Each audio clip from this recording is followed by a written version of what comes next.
Welcome back to another monthly update. Mark Cassell, Landon McKernan. It's mid-May. We're over 100 degrees outside. It should be for the next 3 or so months. Yeah. So wish us luck.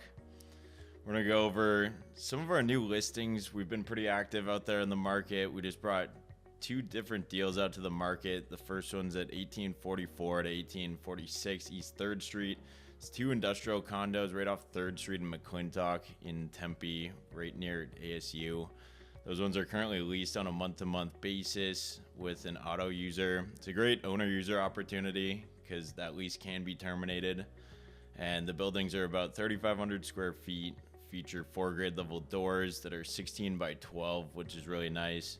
16-foot clear height in the warehouse. It's block construction, evap cooling, and has about 700 square feet of upstairs mezzanine as well. That's not included in that square footage. Nice. Asking $975 on that one, which comes out to $283 a square foot.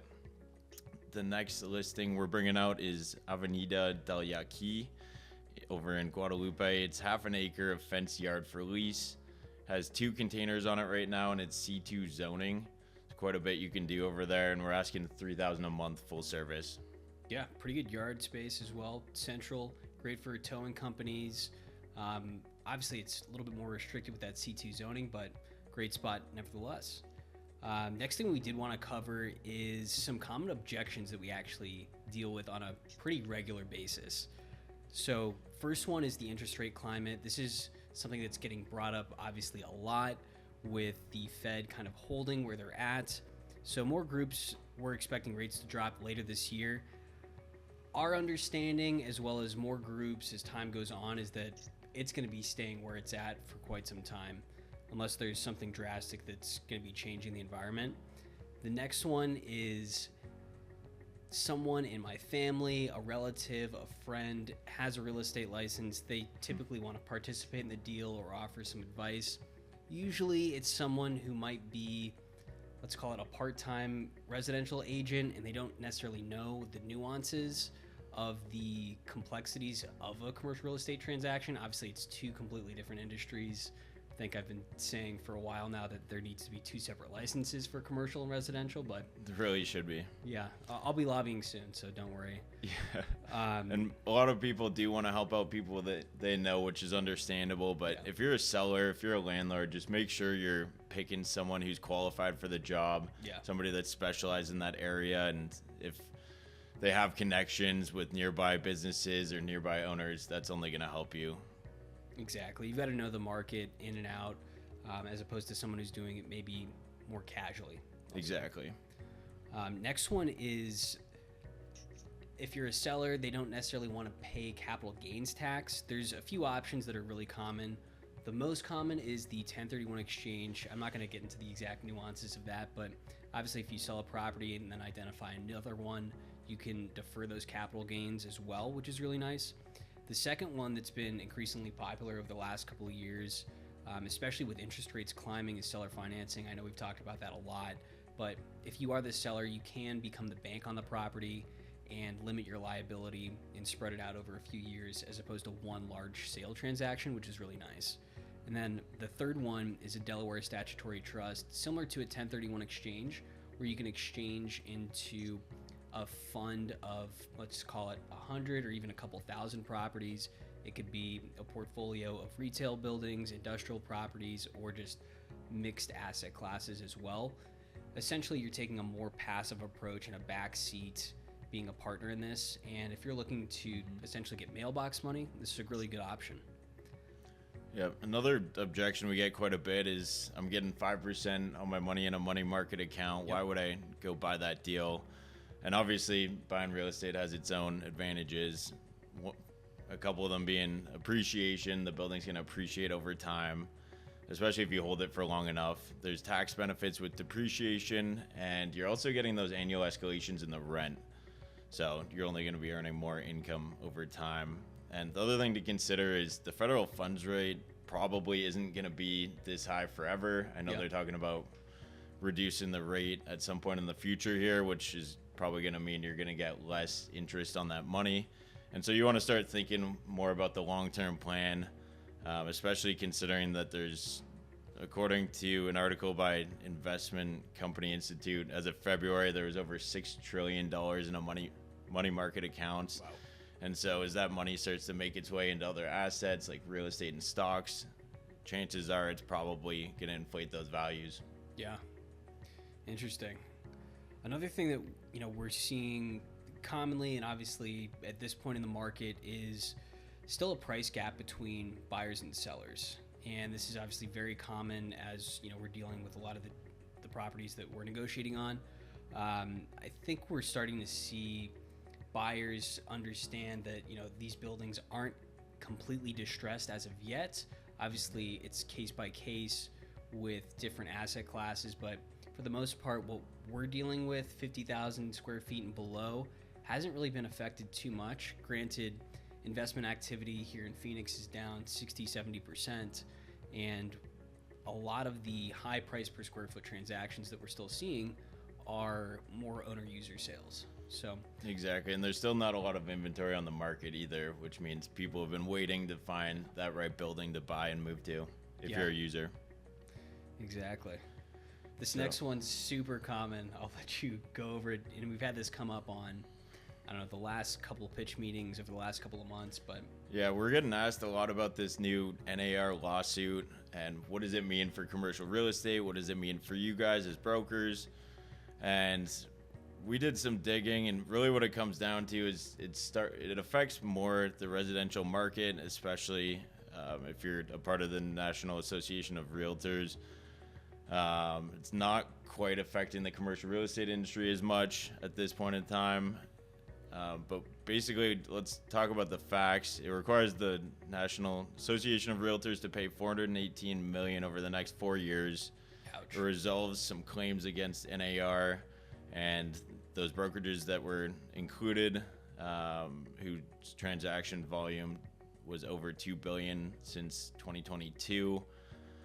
And basically what it talks about is NAR and brokers don't set commissions. They've always been negotiable between brokers and clients, and chances are they always will be. Yeah. Obviously, we negotiate our commissions a little bit on certain deals, and it's never been a scenario where there's a set fee for any given deal until that listing agreement's signed, of course. Exactly.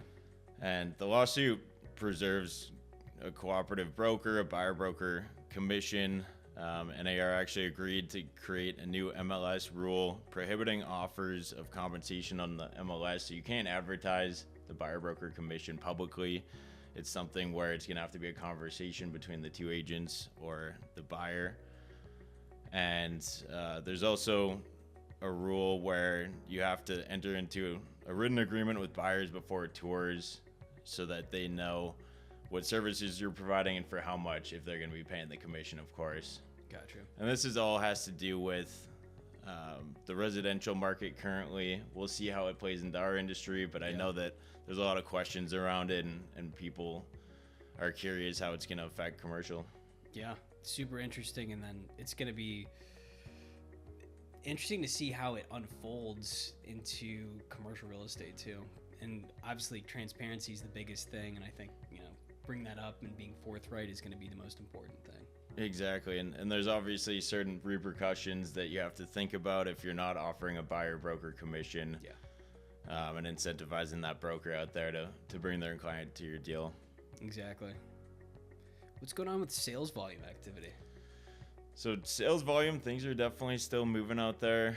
According to CoStar, there was about $2.5 billion worth of industrial assets traded hands over the past 12 months. It's a 40% decline from 2022, which is obviously a year where we saw a lot going on and a lot of people targeting Phoenix in particular. With that being said, I was actually surprised to see that we're still above the pre-COVID 5-year average by about 30%. So things are still moving out there, and especially if you look back before all the craziness of COVID, transactions are still definitely moving. But one of the things that might come into effect over the next couple of years is loans coming due with loan maturities. And are we going to see more of those sellers put the buildings on the market due to the higher interest rates and having to refinance at Yeah. Closer to 6-7% interest rate. Yeah, I know it's affecting multifamily a lot right now, especially with the newer construction deals. So super interesting. Next one, just talking about the state of the economy more as a whole for what we're seeing. If you guys are paying attention to headlines, I'm sure you've seen more retail closures. So Red Lobster is shutting down a good amount of stores, about 48 restaurants across the U.S. I think there's only one here in Arizona that's actually closing down.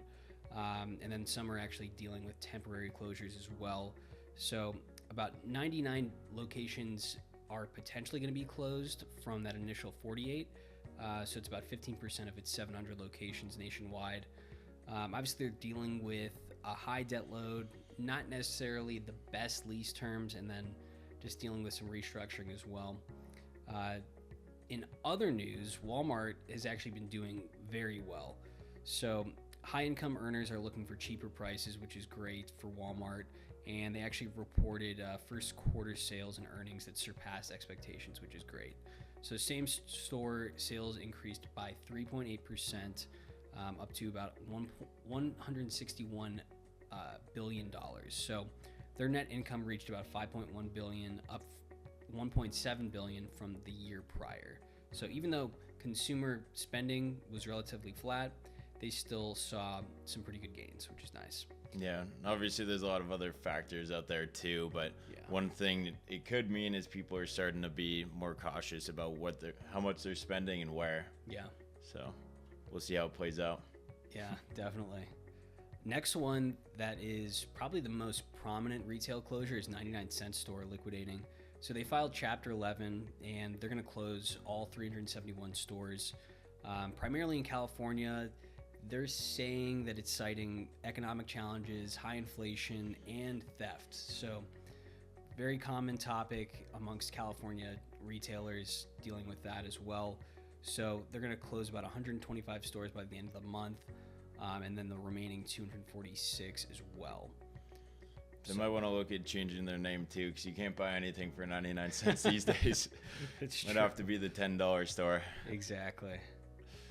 I guess, so talking about the industrial market in a nutshell, so we've seen in our market, let's call it an oversupply and overbuilding of distribution and big box development as well.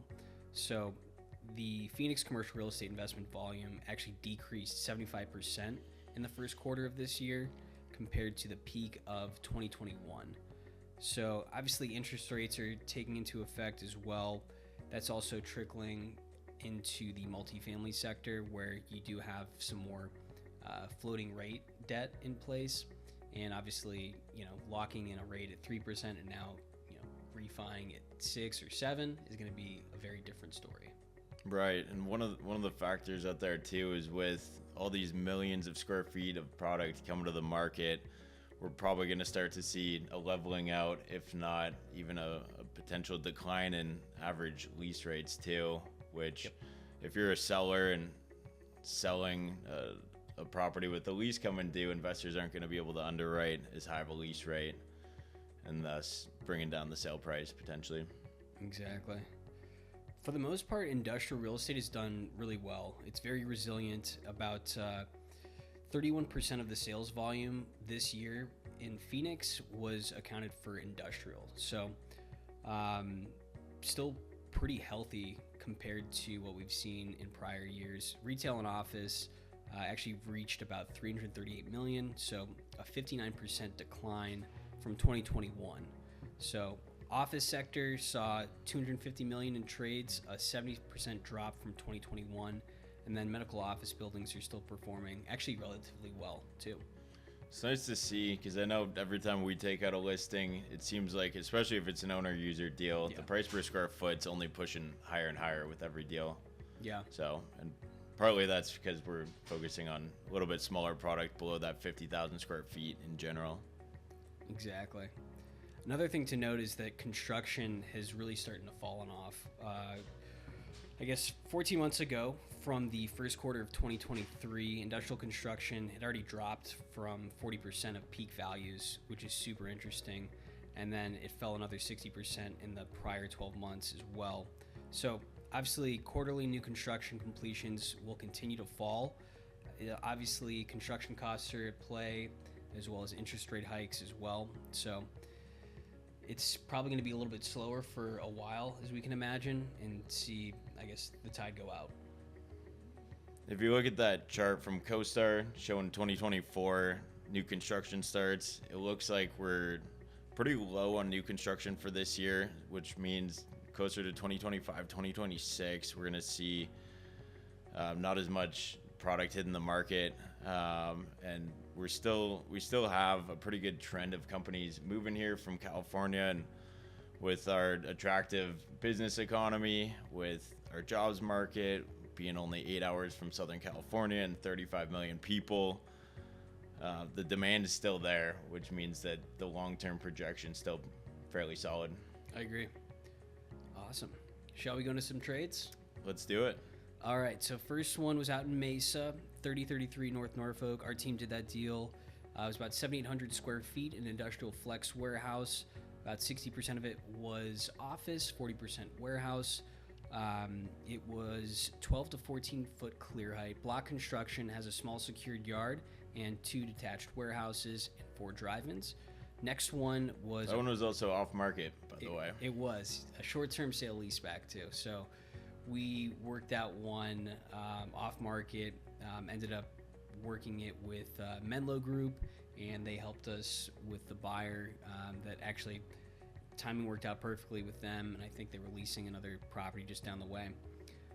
Next one was a pretty high price per square foot deal up in the Scottsdale Air Park off of Dial Boulevard. And this is an industrial flex condo that's about 2,700 square feet, sold for $401 a square foot. Obviously, Scottsdale Air Park continues to hit peak pricing, and it's a very desirable area. This building was built in 1999. You've got about 1,000 square feet of office, and the remaining 1,700 square feet is warehouse. It's got an 8-foot drive-in and then about 16-foot clear height, block construction, and is zoned L1. Last one is in Mesa off of Birchwood Avenue. This consisted of 2 industrial flex warehouses, sold for about $2,145 a square foot.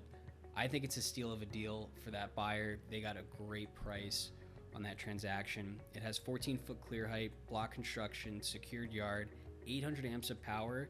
It was built in the mid-'80s, and it's got 4 drive-ins. That one was a really solid deal, and it was actually done by another team in our office too, off market. Yeah.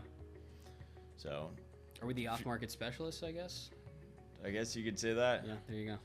There's another deal over at 5024 South Ash Ave, Building 3. That one was in Tempe. It was just over 100,000 square feet. It was a multi-tenant building, shallow bay, which is where we're really seeing a lot of demand right now. That's what a lot of institutions and investors are looking for. It's built in 83, recapitalized for $18 million or $177 a square foot. It's actually part of an 8-building portfolio, and it was reinforced concrete construction, 14-foot clear height, and zoned I-1. So another trade over at 2948 North 30th Ave in Phoenix. It was 9,500 square feet, multi-tenant warehouse with high vacancy. It was actually built in 1967, sold for $1.6 million or $168 a square foot. That one was block construction, 14-foot clear height, 2 grade level doors, and had 800 amps of power, and was heavy industrial zoning A2. Property had 5,500 square feet of vacancy that was being marketed at $1.05 industrial gross. Nice. The last trade was 23309 North 17th Drive over in Phoenix. It was 24,000 square feet of industrial flex condos, built in 2006, just sold for $6.55 million, $270 a square foot. So really starting to see those higher price per foots for condo deals. And 10 out of the 12 units were sold in Building A and Building B. Building A had 4 grade level doors, 1 common truck well, and Building B was 14,000 square feet, 100% occupied, and had 6 grade level doors. Nice. So that covers it for the monthly update. If you guys have any questions, feel free to reach out. Again, Landon McKernan, Mark Cassell. We'll see you next time.